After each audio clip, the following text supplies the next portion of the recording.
The print, 13th of February 2023, protests against China and calls for Tibetan independence are held in Dhaka.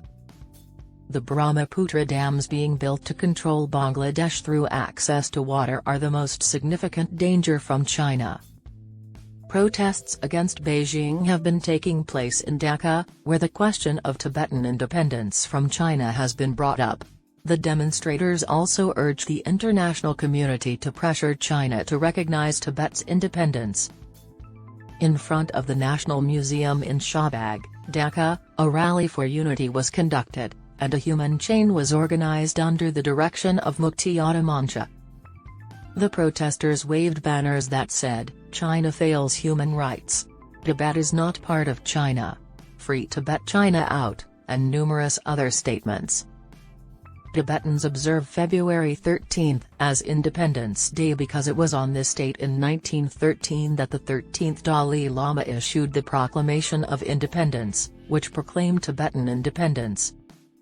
Since China invaded Tibet in March 1959, the Tibetan people have been subjected to the most significant human rights abuses. In a recent report, the UN experts cautioned that the actions of the Chinese government, which aim to assimilate Tibetan people culturally, spiritually, and linguistically through a residential school system, were impacting about 1 million youngsters of the Tibetan minority. The UN experts expressed their deep concern that, in recent years, the Tibetan children's residential school system has appeared to function as a required, extensive program designed to assimilate Tibetans into the majority Han culture, violating international human rights standards. Due to increasing Chinese crimes, many Tibetans have been compelled to leave Tibet and seek refuge in other areas.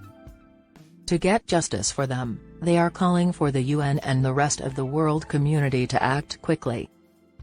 The Dhaka Solidarity March is evidence of the growing Bangladeshi commitment to defending Tibetans' human rights.